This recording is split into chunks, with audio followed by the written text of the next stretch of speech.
Hello and welcome to Journeys by Amanda's Travel Tuesday. I am delighted to connect you today with Deidre Stevens, our co-author of the Extravagance blog that I write as well.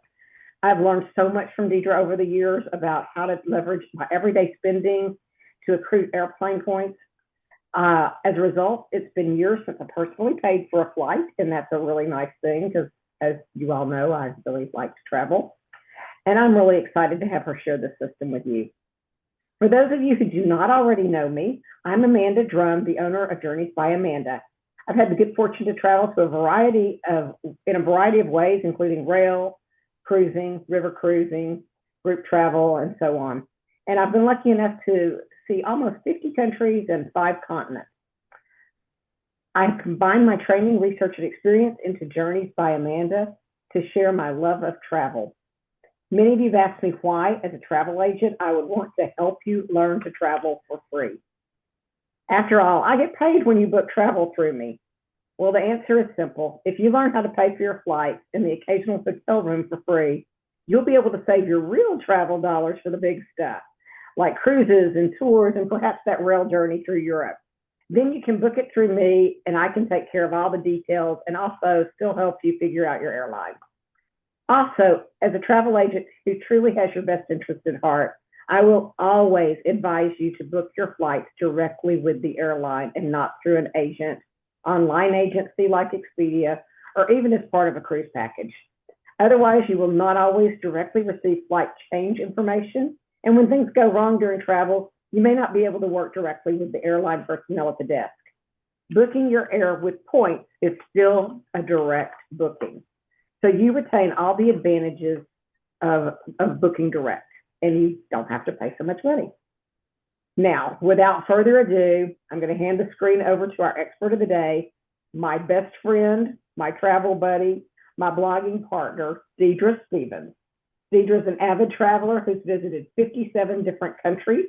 She's also the inspiration behind the Extravagance blog and a fabulous resource for all things travel hacking.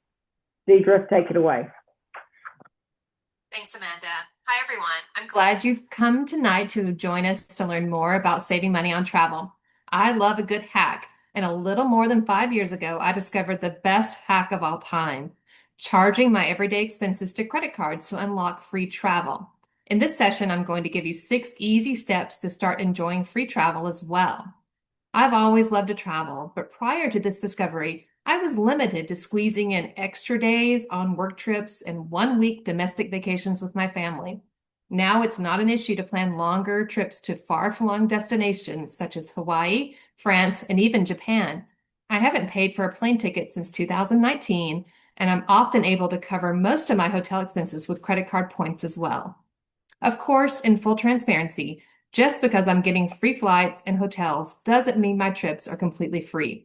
I still must pay for activities, food, ground transportation, cell phones, etc.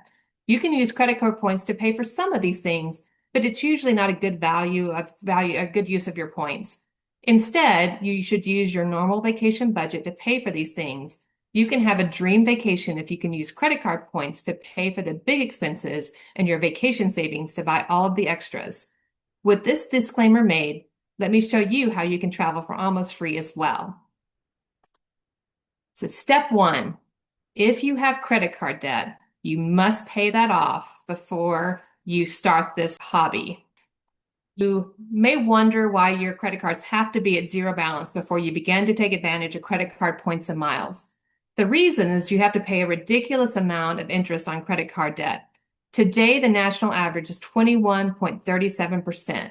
If you're paying that much interest to your credit card company to loan you money, then your free travel is really no longer free. You're paying 21.37% of whatever you have charged on the credit card to travel. The average American carries a balance of about $7,000, so they are paying $124 per month in interest. That's about $1,500 per year. So if you have credit card debt, focus on paying that off first and get into the habit of always paying your credit cards off in full each month. That's the only way that you'll win at this game. You will also need to consider your credit history. You will need to know your credit score prior to applying for new credit cards. If you don't know what your credit score is, you can get that for free at Experian.com. You can just simply sign up for a free account and it will give you a link to your credit report and also your credit score. Step 2 is to identify your day-to-day spending to charge on credit cards. Evaluate what your expenditures are and what you can charge to a credit card without paying a fee to do so. Often you can charge all of your utilities, your insurance, groceries, and other major expenses with a credit card. Don't forget gas, streaming services, your Amazon or Target habit, those daily venti lattes from Starbucks. Charge everything you can. I charge absolutely everything on a credit card. The only exception is my mortgage payment, my car payment, and my investments. And you can bet I've tried to figure out a way to charge those as well. Unfortunately, I haven't figured out how to do that yet, but I'll let you know when I do. Sometimes it costs you a fee to use a credit card. If this is the case, you must evaluate whether your points you earn are worth the added expense. For example, my daughter just started college and I paid her tuition, fees, housing, and dining with a credit card. The university charged me a fee of 2.3%, which ended up being a total of $287.50. But I used a new card that was going to give me a 125,000 point welcome bonus for spending a certain amount of money in a 3-month time period. I can get at least 1 cent of value from each of those miles, so this bonus is worth $1,250 in travel. I'll gladly pay $287.50 to get $1,250 in travel funds. What's even better is that 1 cent in value is the lowest rate I can expect to get from these points. I can often get 2 or more cents in value for points if I use more advanced ways of redeeming them. But if you're a complete beginner, concentrate on identifying what you can charge fee-free. Add up all of those expenses to know how much on average you will charge to a card monthly. Now that you know how much you will charge to a card on average per month, step 3 is finding a new credit card. You will want one that will give you a lot of points and miles for meeting a certain spending goal. If you have a credit score of 700 or above and can put about $1,700 of your day-to-day expenses on a card each month for 3 months, I highly recommend starting your free travel journey with the Chase Sapphire Preferred Card. This card will currently give you 75,000 Chase Ultimate Reward points for spending $5,000 in the first 3 months you hold the card. On your day-to-day charges, you will get 5 points for every dollar spent on travel booked through the Chase Travel Portal. This is similar to booking travel on a platform like Expedia. As Amanda mentioned, these kinds of platforms are not the best way to book your travel, but if you do book it, you will get 5 points per dollar using the Chase Sapphire Reward card in the Chase Travel Portal. But what's more helpful, probably for most of us, is you will get 2 points per dollar spent on other travel, 3 points for each dollar spent on dining, 3 points for every dollar spent in streaming services, 3 points for online grocery purchases, and 1 point per dollar on everything else. You can use the 75,000 bonus points for at least $250 of travel booked through the Chase Travel Portal. Often your points are worth more than 1 cent per point in the portal. Even better, you can transfer these points out to travel partners like Hyatt, United, and Southwest Airlines. Once you do this, you often get more than 1 cent in points value. One caveat, this card does have a $95 annual fee, but it comes with a $50 annual travel credit for hotel stays purchased in the Chase Sapphire Portal and a complimentary DoorDash membership worth $120. This card also has excellent primary car rental insurance, trip cancellation, interruption, and delay insurance, and lost or delayed baggage insurance. If you travel at all, you won't regret having this card in your wallet. Another one of my favorite credit cards is the Capital One Venture X card. You need to have a score of about 750 to get this card. With this card, you'll get 75,000 bonus points if you spend $4,000 in 3 months. Its earning rates is 10 cents for every dollar spent on hotels and rental cars and 5 cents for every dollar spent on flights or vacation rentals booked through the Capital One travel portal. But more importantly to most of us, you get 2 cents per dollar on everything else you charge on the card. It doesn't matter what it is, it will be 2 points. This card, however, has a really high annual fee of $395. However, you get a $300 travel credit in the Capital One travel portal to help wipe out that. So you can use that on anything that you book through the travel portal.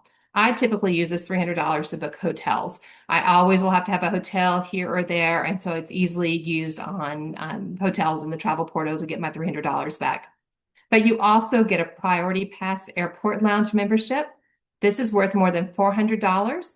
To be honest, the Priority Pass lounges are better in airports abroad. They're not great in the United States, although it is a great place to go and get a snack and something to drink while you are waiting for your next flight. I was just flying through JFK in New York City a couple of weekends ago, and I was able to go in and get a free Coke and a couple of cheese cubes, and it was a great way not to spend money in the airport while I was waiting for my flight. You also, for your annual fee, get an extra 10,000 points, which is worth $100 on your card holder anniversary. And then you get a statement credit for TSA PreCheck or global entry every 4 years. So once you add all those together, you'll definitely see if you travel at all, this card definitely pays for itself. I like having both the Chase Sapphire and the Venture X cards. Then I can use my Chase Sapphire for dining, streaming services, and online groceries and get 3 points per dollar. And for all other expenses, I can use my Venture X and get 2 points per dollar. Yes, I pay a total of $490 in annual fees for these two cards, but I more than make up for that amount in perks and points. But what if your credit score is less than 700 or you don't spend $4,000 or $5,000 in 3 months? In that case, I recommend getting a Chase cashback card, such as Chase Freedom Unlimited or Chase Freedom Flex. These two cards will generate points for you similar to the Chase Sapphire card. The difference is that these cards don't generate points that are eligible to transfer to transfer partners or to be used through Chase Travel Portal. Instead, you can get cash back at the rate of 1 cent per point. Once your credit card score is higher or you have more expenses, you can get the Chase Sapphire Preferred card and then transfer these Chase Freedom points to that card. Then you can use it to book travel or to transfer to travel partners.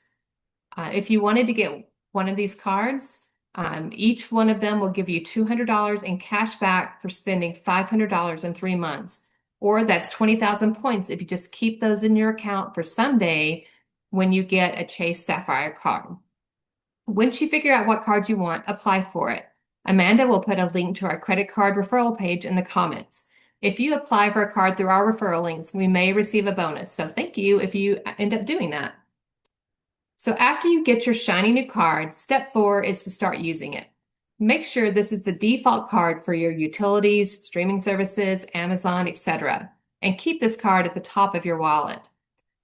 You only have to charge the specific amount to get the bonus, not pay it off yet. So you can spread out the purchases and still get the bonus, even if you pay off the final bill after 3 months have passed. However, don't use this as an excuse not to pay the bill. Credit card interest is high, as I mentioned before, and will negate any value of the points and miles you gain through travel hacking. Pay off your bill in full each month. Better yet, pay off your expenses as you go. There is no rule that says you only have to pay a credit card bill once a month. You can go in online and pay off each day's expenses on your credit cards by linking your checking account to your credit account. Then it works more like a debit card if you do this.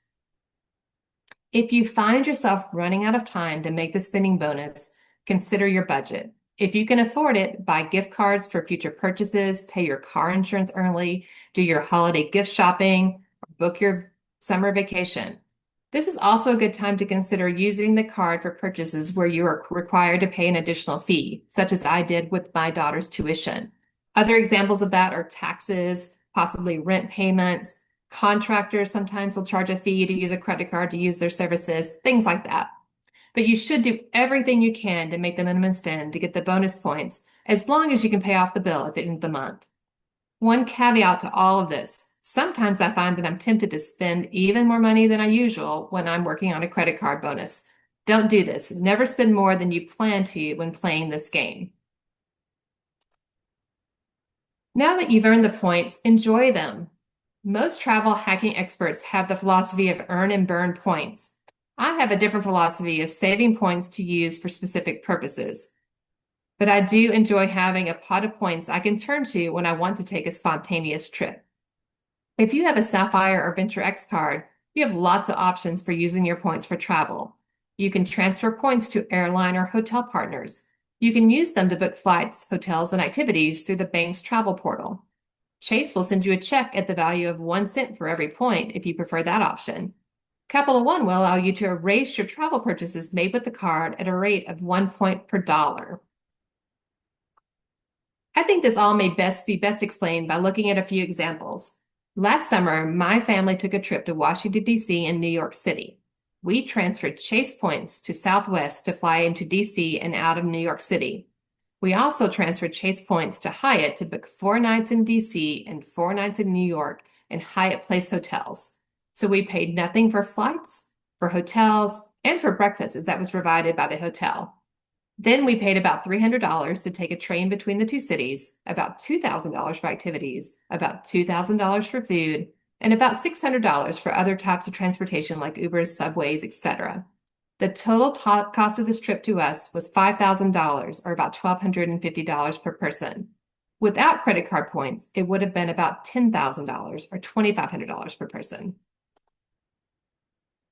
Another example is the trip I took to Japan with my kids this summer. We spent 6 nights in Tokyo, 2 nights in Kyoto, and 2 nights in Osaka. We transferred Chase points to United to fly into Tokyo and out of Osaka. I booked hotels for 10 nights in the Capital One travel portal. I used these rooms to get the 10 points bonus on the bookings. Then I erased the cost using Capital One points. By booking through the portal, then erasing the charge, I saved an extra 23,887 points. On the trip, we spent about $2,700 for activities and about $700 for ground transportation, mostly between all the cities that we visited. And then we spent about $1,200 for meals. So this trip also cost about $5,000 in cash, but would have been about $14,000 without points and miles. Now, this trip only included 3 people, so the cost per person was a bit higher. But this trip also included a private tour of Kyoto, skip the line passes at Tokyo Disney and Universal Studios Japan, and all of the activities we wanted to do. We didn't leave out anything. So as Amanda mentioned earlier, you may be wondering why a travel agent is hosting a webinar about free travel that doesn't involve using a travel agent. There are 2 reasons for this. First, Amanda's mission is to help others travel. It's nice that she makes a penny or 2 from it, but she's in it to help others discover the deep joy of travel, just like she has done. But another reason is you can still use a travel agent to help you with your trip, even if you're using points and miles.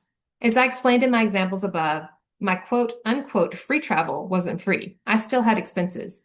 Amanda has links to some of the popular booking platforms for tours and activities, so you can use her link so that she can make a small commission. She also sometimes has great promo codes that she can share with you. Sometimes you book a trip where you can't use points and miles for everything. Some examples include cruises, land tours, or train journeys. You can use your points and miles for your flights and let Amanda book everything else for you to make it easy and convenient. Amanda can also provide travel insurance for your trip. If you're using points and miles, some of your trip is easily canceled, but you will be out of money for things you have to buy in advance, like attraction tickets, tours, etc. And you will also need to have some sort of international health insurance when you're traveling abroad. Amanda can set you up with a policy that will make sense for your needs. So step 6 is to repeat steps 3.5 again. Once you've gone through this process, you're probably committed to the idea of making your regular daily expenses bring you free travel, or simply free cash if you choose cashback options. As a quick reminder, step 3 is to apply for a credit card, step 4 is to charge your everyday expenses to the card to get the bonus, and step 5 is to use the bonus points for travel. It's okay to apply for a new credit card about every 90 days or so. Yes, your credit score will go down a few points each time you do so, but it quickly jumps back up again a month or 2 later. In fact, it often jumps up even higher because each new card increases your amount of available credit. If you are organized and don't mind spending about 10 minutes each week keeping track of your credit card payments, then there's no risk in opening additional credit cards. As long as you are just charging your everyday expenses to a new card to get the bonus, and not being tempted to spend more and paying it off every month. Having 12 credit cards is just like having one credit card. You may wonder if you can simply cancel cards you open to get your first bonus after you get the bonus. This is usually not a good idea. You definitely cannot cancel them until 1 year has passed and your annual fee is posted on the card. But then you can consider canceling them, or better yet, changing them to a different card within that credit card family. When you cancel or downgrade, the credit card company will reverse the annual fee so you don't have to pay it. For example, the Chase Sapphire card can be changed to a fee-free Chase Freedom Flex or Unlimited card.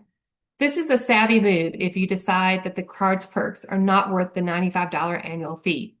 The Venture X card can be downgraded to the Venture card, which has a $95 annual fee, or the Venture One card with no annual fee.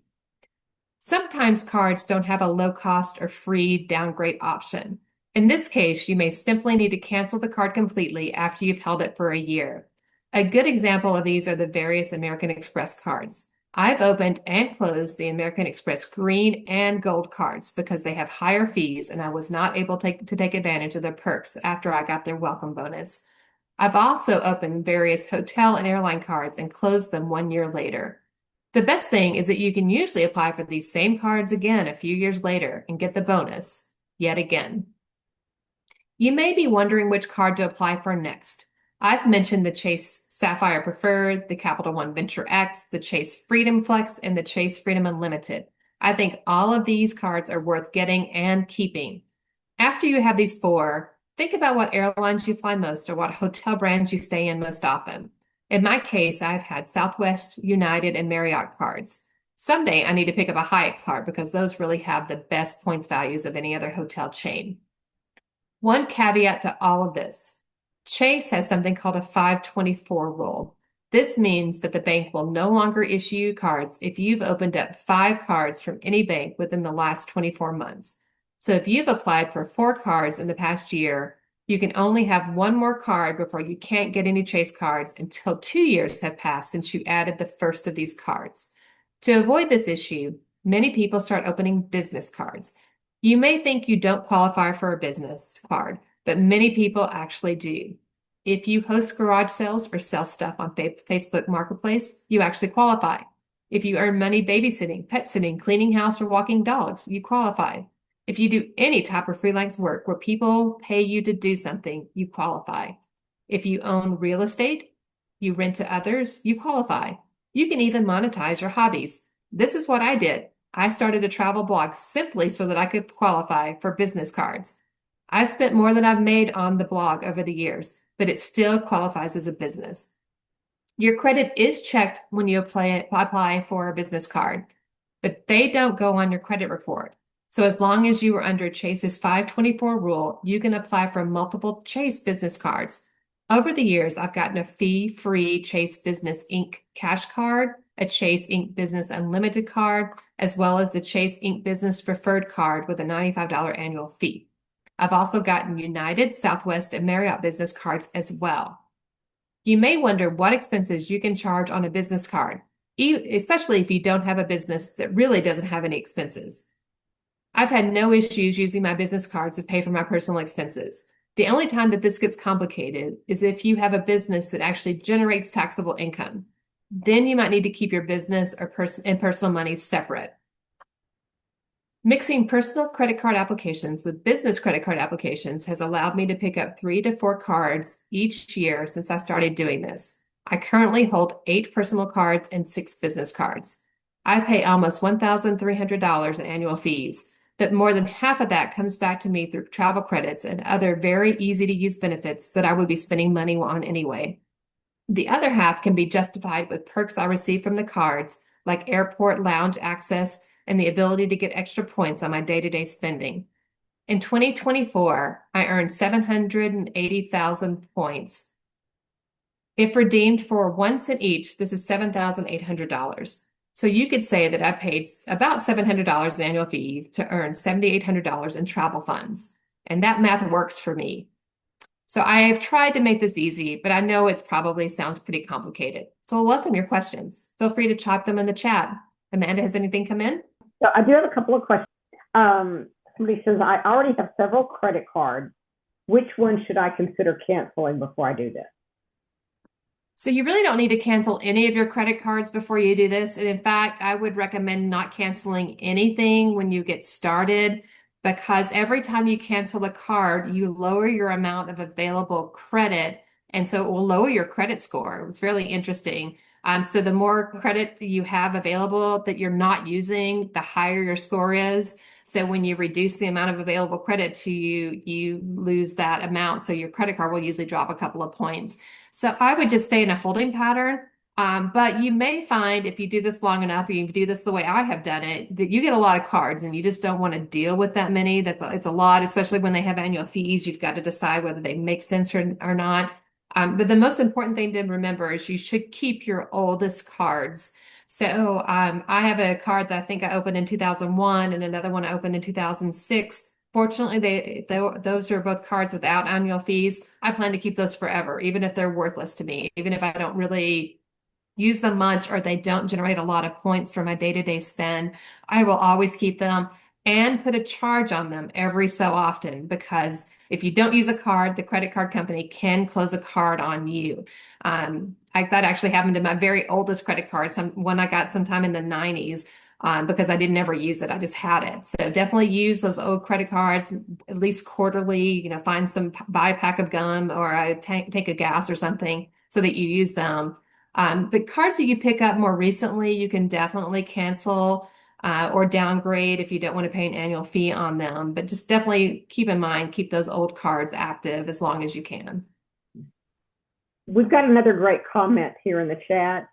Before I get to it, though, I do want to let you guys know I put the links for the Experian credit report in the chat, as well as a link to our travel credit card page. And I just put a link to a blog post that Deidre wrote on Travel for Free in 6 Easy Steps, which kind of recaps what she said here, because I know it can be a little bit difficult when it's all coming through at the same time. But here's a great comment. If you have an American Express card, you can double dip through I never can say this, Rakuten. Rakuten, yeah. Yeah, they give you rewards points instead of dollars. So we will charge on our Chase card and get points for the purchase and Amex points from a Rakuten. So I know I've heard you talk about that a lot, Deidre. Yeah. So Rakuten is the cashback portal that you click through before you go to another site to spend money.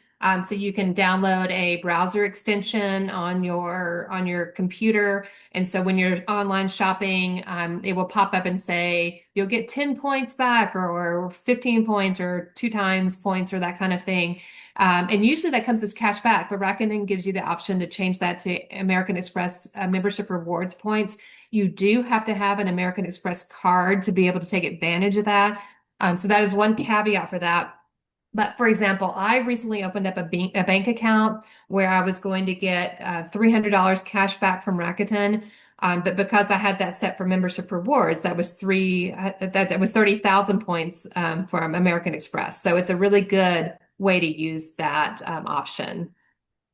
All right. So here's a good one. And you kind of answered it, but I'm going to ask anyway. At what point does one have too many cards?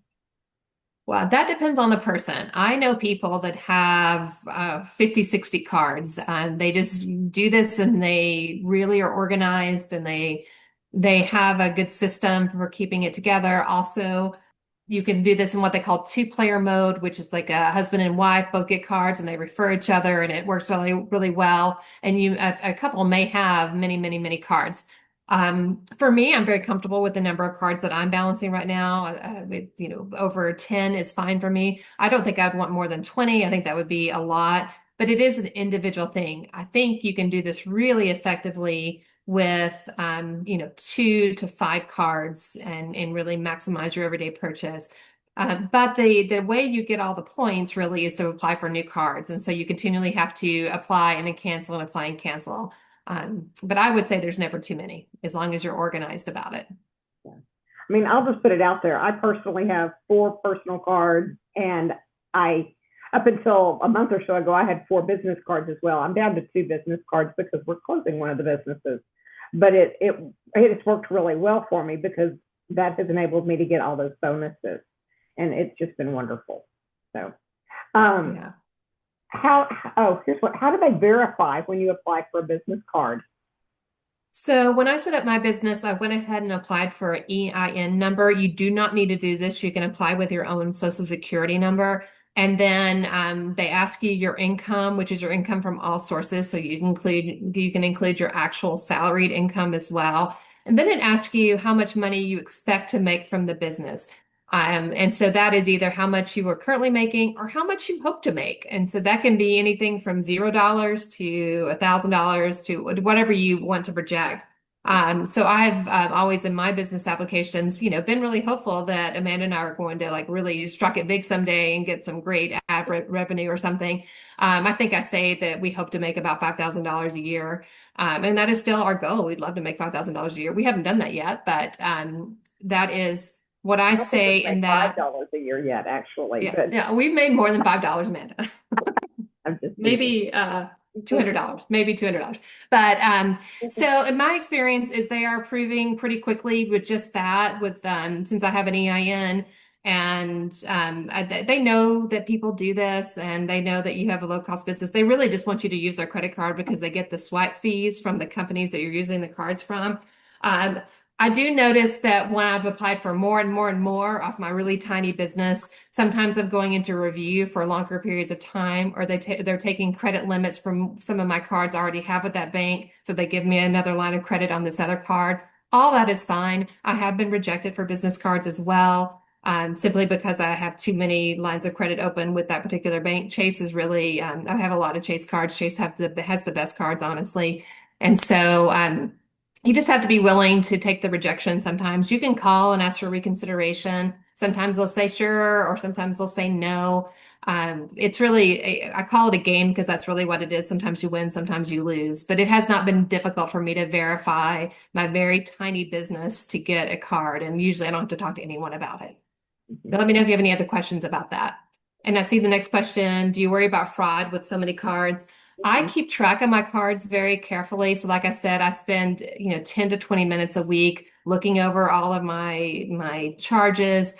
I use something called Rocket Money. It's a free app that kind of compiles everything together as well. And so that will tell me what I'm spending all the time, no matter how many cards I have, because they're all tied to this particular app.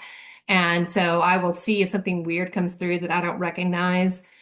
So it's just really keeping track of it yourself. And if you see fraud or you see something that's not your charge, you just call the bank and they will, almost without any questions asked, remove it because they usually can tell it was fraud. So when you cancel an airline card, how long before you can apply again and get the bonus? It depends on the card. For a lot of the Chase cards, so the Chase has Southwest cards and United cards, it's usually 24 months. For the Delta and American cards, I'm not as familiar with those. They're anywhere between 24 and 48 months, so 2 to 4 years after you cancel it, or after you've received the bonus, not after you've canceled it. Usually, you can just cancel it and reapply immediately as long as it's been between 2 and 4 years since you've gotten the first bonus, if that makes sense. Mm-hmm. Yeah. What about Disney or Universal Studios cards? Are those worthwhile to have? Yeah, so I don't know much about Universal Studios cards. I've never looked into those, but I am familiar with the Disney cards. So what the Disney cards do is give you money that you can spend at Disney when you spend money on their cards. At either a 1 point per dollar or one cent per dollar or 1.5 cents per dollar. So if you're an avid Disney goer and you want to put all of your everyday spend so you can take that annual trip to Disney for free, it's a pretty good use of that if you really just want to travel to Disney. I want to travel everywhere, so it's not a great option for me. However, I've considered getting the card because I am an avid Disney Parks fan and it does give you discounts on hotels and it gives you some perks in the park. So I've not picked one up because I'm conscious of my 524 with Chase rule. Plus, Chase has extended me a lot of credit already, so I don't want to get rejected for a Disney card. So I haven't done that yet, but that is on my list eventually to pick up. Simply for the discounts, I think is probably the biggest reason why I would want one. Okay. That's all the questions that were submitted before. Let me make sure I didn't miss anything. Nope, looks like I've got them. So thank you so much, everyone. That was a great discussion. And not just questions, but also some input, and that was wonderful. But I do believe that brings us to the end of our Q&A session. Thank you, Deidre, for a wonderful presentation. And thanks to each of you for tuning in tonight for Travel Tuesday.